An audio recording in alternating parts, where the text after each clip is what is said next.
magnetic disc, aka Wobble Chair. What this does is actually provides a way to mimic walking while you're seated. Especially helpful for those who are sitting at an office desk all day long and don't have the opportunity to get up, walk around, do some exercise. There's a few stretches that I like to teach people to do on the wobble chairs. The first one is simple. You're just going to open up your thoracic spine, squeeze your shoulder blades together, and just stretch everything out.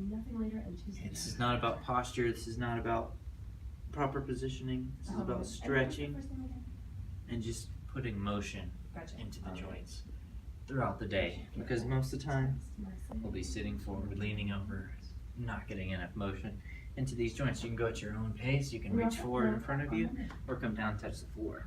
Either one's very helpful. Second, you want to do a lateral bending motion. This just kind of opens up the neck and gives us a nice stretch, as well as the torso here on the side. And it activates the lumbars, getting them motion.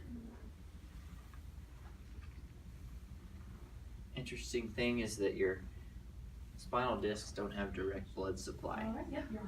They don't have very good ability to have nutrition without motion. They're like little sponges.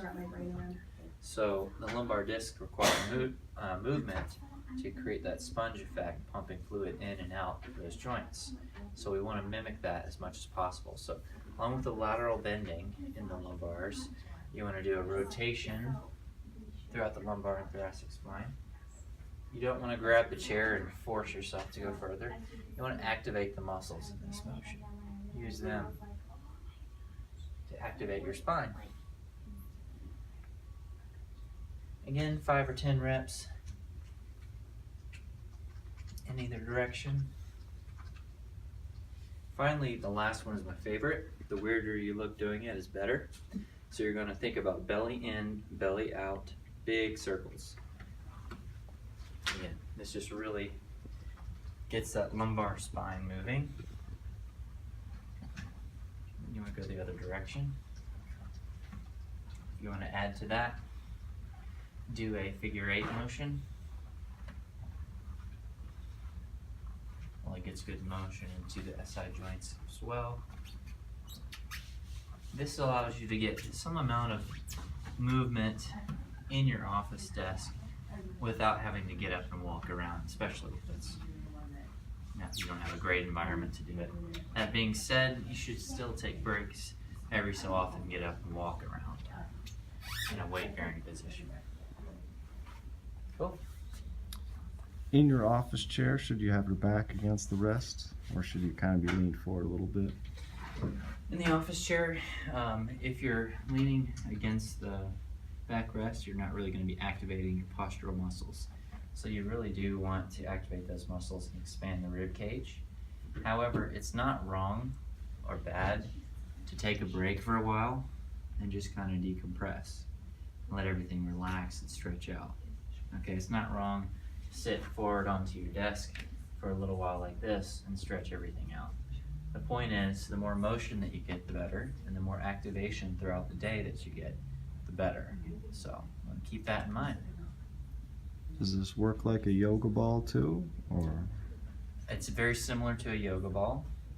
Yoga ball is helpful because it also creates the activation, but this, in my opinion, is better because the yoga ball doesn't allow you to pivot over your lumbar spine like you can in one of these wobble chairs.